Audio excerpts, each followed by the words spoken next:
नमस्कार मित्रांनो, मी चैतन अंभोरे पाटील आणि तुम्हा सगळ्यांचं स्वागत आहे आपल्या YouTube चॅनलमध्ये. तर मित्रांनो, बी-एस-सी ॲग्रीकल्चर असो किंवा इंजिनिअरिंग असो किंवा फार्मसी असो, या सगळ्यांसाठी एम-एस-टी, सी-ई-टीची एक्झाम जी आहे तर ती राबवली जाते.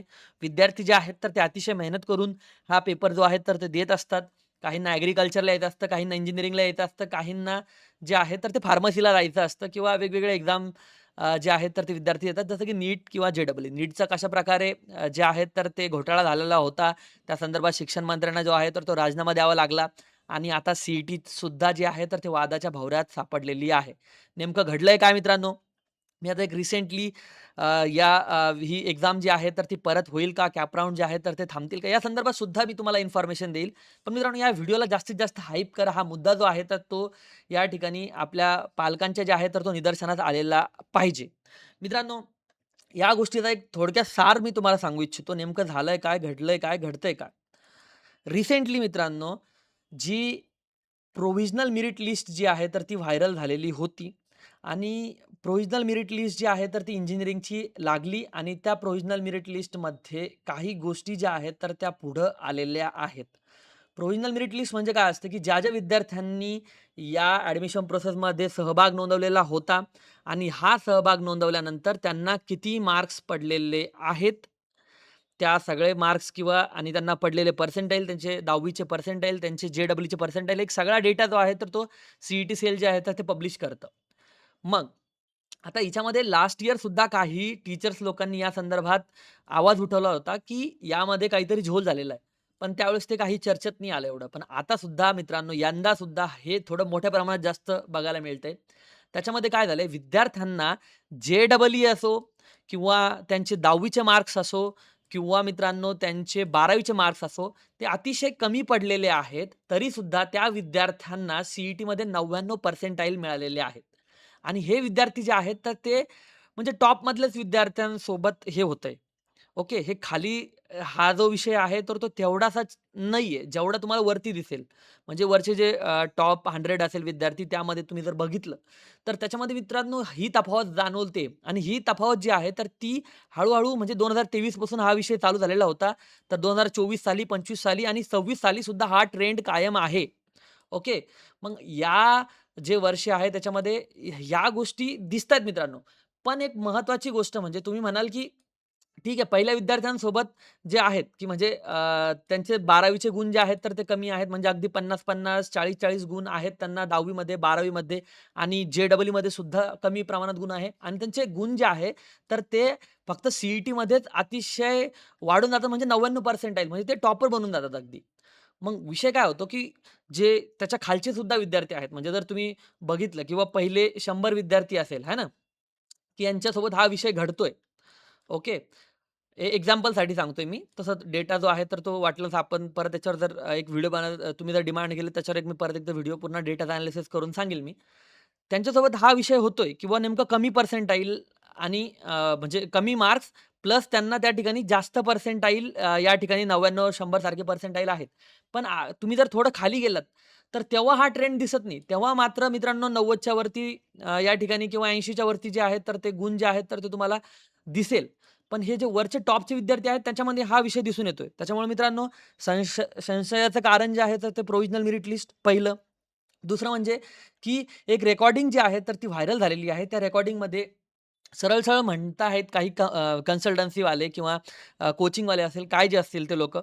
तर त्यांचं असं म्हणणं आहे, की तुम्ही तुम्ही ₹15,00,000 जे आहेत, तर ते 99 पर्सेंटाइल मिळाल्यानंतर द्या. आणि हे 99 पर्सेंटाइल तुम्हाला कसे मिळतील? तर ते मिळण्यासाठी आम्ही काही सेंटर जे आहेत, तर तुम्हाला टाकायचे सांगू. ते सेंटर तुम्ही टाका आणि ते सेंटर टाकल्यानंतर तुम्हाला मित्रांनो, त्या सेंटरवरती तुमचा पेपर जो आहे, तर तो व्यवस्थितरित्या मॅनेज केला जाईल. तो मॅनेज झाल्यानंतर तुम्हाला ते मार्क्स मिळतील 99 पर्सेंटाइल आणि ते पर्सेंटाइल मिळाल्यानंतर तुम्हाला जे आहे, तर ते तुमच्या आवडीचं कॉलेज जे आहे, तर ते टॉप कॉलेज मिळेल आणि त्यानंतर तुम्ही आमचे पैसे जे आहेत, म्हणजे 12 ते 15 लाख रुपये द्या, असा त्या रेकॉर्डिंग्समध्ये दावा करण्यात येतो. असं व्हायरल होतंय मित्रांनो. आणि 1-2 नाही तर खूप सगळ्या रेकॉर्डिंग्स आहेत आणि जे पत्रकार आहेत राहुल कुलकर्णी सर यांनी सुद्धा सांगितलंय, की जे विद्यार्थी जे टॉप कॉलेजेसमध्ये गेलेले आहेत, त्यांच्या ज्या टॉप कॉलेजेस आहेत त्यांच्या प्राध्यापकासोबत त्यांचं बोलणं झालं आणि त्या प्राध्यापकांचं सुद्धा म्हणणं आहे, की या विद्यार्थ्यांचे विषय निघत नाहीये. खूप सगळ्या विद्यार्थ्यांचे त्याच्यामध्ये. तर हा एक संशयाचा विषय आहे. म्हणजे जर तुमचे विद्यार्थ्यांचे ठीक आहे, मान्य आहे, की त्यांनी 10वीत अभ्यास नाही केला, 12वीत अभ्यास नाही केला. त्याच्यानंतर त्याला जे आहे तर ते सीईटीमध्ये चांगले मार्क्स मिळाले. पण फर्स्ट इयर संदर्भात सुद्धा डाउट्स जे आहेत तर ते घेण्यात येत आहेत. मग इथं काहीतरी आणि याच्यामध्ये सरांचं म्हणणं काय आहे, की हे जे सर आहेत दिलीप सरदेसाई सर, तर यांचं सीईटी सेलचे चेअरमन यांचं म्हणणं आहे, की आमच्या परीक्षेवर जे आहे तर ते आमचा पूर्णपणे विश्वास आहे आणि याच्यामध्ये कुठली घोळ जो आहे तर तो झालेला नाहीये. ठीक आहे, मान्य आहे मला, की घोळ नाही झालेला सर तुमचं म्हणणं असेल ठीक आहे, त्या गोष्टी तुम्हाला तेवढा कॉन्फिडन्स आहे, सगळ्या गोष्टी आहे. पण तुम्ही तपासणी लावा. तुम्ही तपासणी लावली ही गोष्ट पण खरी आहे. पण मला नाही वाटत, की तुम्ही त्या प्रमाणात जर तुम्ही स्वतःच जर कन्विन्स नसताल, की बुवा नेमकं असं काही होऊ शकतं किंवा जर यात म्हणजे त्याच्यावरून जो तुम्ही ही मुलाखत बघा, त्याच्यावर तुम्ही त्यांच्या बोलण्याचा आशय बघा, की लाइक ते त्यांना नाही वाटत, की या गोष्टी घडलेल्या आहेत किंवा या पण मग नेमकं विद्यार्थी जे आहेत, पालक आहेत किंवा जे सगळे टीचर लोक एवढे सगळे बोलतात, यांचं तर काही म्हणणं चुकीचं नाहीये ना. आता विषय असा आहे, की मित्रांनो करंट पोझिशनमध्ये मला तर वाटतं, की या गोष्टीवर सरकारचा असेल किंवा काही मोठ्या लोकांनी जर हा झोल जर केला असेल, तर यांचा खूप मोठा दबाव याच्यावर असणार आहे, असं मला पर्सनली वाटतं. आणि काही लोकांचे स्वतः त्यांच्यावर सुद्धा आरोप वगैरे करत आहेत, की ज्या विद्यार्थ्यांनी एक म्हणण्यात येतं, की ज्या विद्यार्थ्यांचं हे पर्सेंटाईल आहेत, की ज्यांना 99 पर्सेंटाईल आहेत, त्या सगळ्यांचे तुम्ही सेंटर का व्हायरल करत नाहीत? त्यांचे सेंटर जे आहे, तर तुम्ही पब्लिश करा. एवढाच विषय येतो. कुठल्याही एका जर सेंटरवरून ह्या गोष्टी घडल्या असेल 99 पर्सेंटाईल वाल्या, तर कळू द्या लोकांना. हा सुद्धा डेटा जो आहे, तर तो सीईटी सेलकडे मागणी होते. आता मित्रांनो राहिला प्रश्न, की एक्झाम जी आहे, तर ती परत होईल का? मित्रांनो, ज्या प्रमाणात हे जे चेअरमन आहेत ते बोलतायत, त्याच्यावरून मला नाही वाटत, की एक्झाम जी आहे, तर ती परत होईल किंवा राउंड जे आहे, तर ते स्टॉप होतील. आता इव्हन दो इंजिनिअरिंगसाठी सुद्धा जे ऑप्शन फॉर्म जे आहे ते टाकण्याचं या ठिकाणी ऑप्शन आलेलं आहे. ॲग्रीकल्चरची जी लास्ट डेट आहे, तर ती 31 तारीख आहे. त्यानंतर जे आहे, तर ते मला तर वाटतं provisional merit list, final merit लिस्टच्या डेट जे आहेत, तर ते येऊन जातील. पण मित्रांनो ज्या पालक, जे विद्यार्थी आता माझ्या पालकांसोबत सुद्धा बोलणं आलं, त्यांचं अतिशय ते म्हणतात आम्ही म्हणजे कोणातोंडाने आम्ही म्हणावं विद्यार्थ्यांना, की तुम्ही अभ्यास करा किंवा काय. कारण जर विद्यार्थ्यांचं भविष्य जर अशा प्रकारे सुरक्षित नसेल किंवा त्यांनी एवढे मेहनत करून सुद्धा आता फॉर एक्झाम्पल पहिल्या टॉप विद्यार्थ्यांमध्ये आता हे विद्यार्थी घुसलेले आहेत एक्झाम्पलसाठी हां.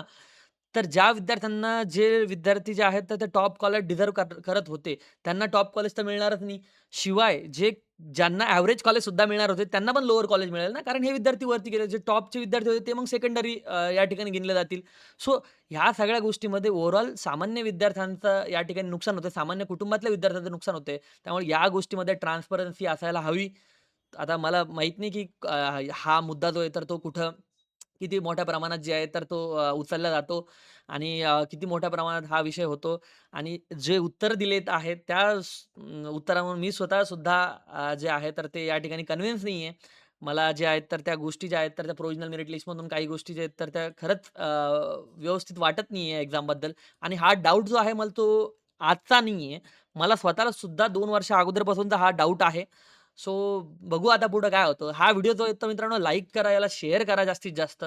जेणेकरून या संदर्भात जे आहे तर ते कोणीतरी काहीतरी या ठिकाणी पावलं जे आहेत तर ते उचलतील. नाहीतर विद्यार्थ्यांना पावलं जे आहेत तर ते या संदर्भात उचलावं लागेल. मित्रांनो भेटूया पुढच्या व्हिडिओमध्ये. सगळ्यांनी स्वतःची काळजी घ्या. विद्यार्थ्यांनी जास्त स्ट्रेस घ्यायचं काम नाही. या ठिकाणी नो स्ट्रेस विथ वर्डप्रेस आलेलं आहे ॲडव्हर्टाइज सुद्धा. सो मित्रांनो चला भेटूया पुढच्या व्हिडिओमध्ये. जय हिंद, जय महाराष्ट्र.